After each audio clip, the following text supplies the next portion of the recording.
തിരുവനന്തപുരത്ത് VSSC ശാസ്ത്രജ്ഞനും ഭാര്യയ്ക്കും നേരെ ഗുണ്ടാക്രമണം. ബീഹാർ പട്ന സ്വദേശി വികാസ് കുമാർ യാദവിനെയും ഭാര്യയെയുമാണ് കമ്രാൻ സമീർ ആക്രമിച്ചത്. സംഭവത്തിൽ കമ്രാൻ സമീറിനെ കഠിനംകുളം പോലീസ് കസ്റ്റഡിയിലെടുത്തിട്ടുണ്ട്.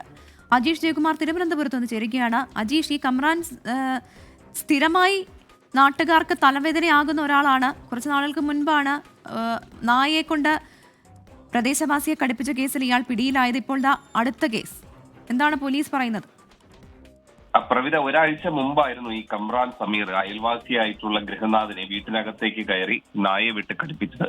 അത് മാത്രമായിരുന്നില്ല, പെട്രോൾ ബോംബെറിഞ്ഞ് വീടിന്റെ വശം കത്തുകയും ചെയ്തു. ഈ കേസിൽ പോലീസ് അറസ്റ്റ് ചെയ്ത് റിമാൻഡിലായിരുന്നു. അതിനുശേഷം കോടതിയിൽ പോയ ശേഷം 2 ദിവസം മുമ്പാണ് ജാമ്യത്തിൽ ഇറങ്ങിയത്. ഈ ജാമ്യത്തിൽ ഇറങ്ങിയ ശേഷമാണ് ഇന്നലെ രാത്രി 11 മണിക്ക് ഈ പുത്തൻതോപ്പ് ആശുപത്രിക്ക് സമീപം വെച്ച് ഈ ബീഹാർ പാട്ന സ്വദേശിയായ വികാസ് കുമാർ യാദവിനെയും അദ്ദേഹത്തിന്റെ ഭാര്യയും ഇദ്ദേഹം VSSCയിലെ ശാസ്ത്രജ്ഞനാണ്. ഇവർ കാറിൽ സഞ്ചരിക്കുമ്പോൾ ഇത് തടഞ്ഞു നിർത്തി കാർ ആക്രമിക്കുകയും ഇരുവരെയും മർദ്ദിക്കുകയും കത്തികൊണ്ട് കഴുത്തിന് പരിക്കേൽപ്പിക്കുകയും ചെയ്തത്.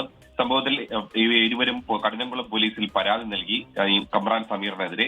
തുടർന്ന് പോലീസ് നടത്തിയ അന്വേഷണത്തിൽ ഇന്ന് രാവിലെ കഠിനംകുളത്ത് നിന്ന് ബസ്സിൽ കയറി രക്ഷപ്പെടാൻ ശ്രമിക്കുന്നതിനിടെയാണ് ഇയാൾ അറസ്റ്റിലായത്. ഇപ്പോൾ അറസ്റ്റ് രേഖപ്പെടുത്തിയ പ്രതിയെ കോടതിയിൽ ഹാജരാക്കി വീണ്ടും റിമാൻഡ് ചെയ്തിട്ടുണ്ട്. ഇയാൾക്കെതിരെ നിരവധി കേസുകൾ കഠിനംകുളം പോലീസ് സ്റ്റേഷനിൽ തന്നെ രജിസ്റ്റർ ചെയ്തിട്ടുണ്ട്. പ്രവിധ, എന്തായാലും കഠിനംകുളം നിവാസികൾക്ക് സ്ഥിരം തലവേദനയാവുകയാണ്. ഒപ്പം പോലീസിനും. തിരുവനന്തപുരത്താണ് VSSC ശാസ്ത്രജ്ഞനും ഭാര്യയ്ക്കും നേരെ ഗുണ്ടാക്രമണം ഉണ്ടാകുന്നത്. ബീഹാർ പട്ന സ്വദേശികളെയാണ് ആക്രമിച്ചത്. കമ്രാൻ സമീർ അങ്ങനെ സ്ഥിരം തലവേദനയായി മാറുന്നുവെന്നുള്ളതാണ് പുറത്തുവരുന്ന വിവരം. അജീഷ് ജയകുമാറാണ് തിരുവനന്തപുരത്ത് നിന്ന് വിവരങ്ങൾ നൽകിയത്.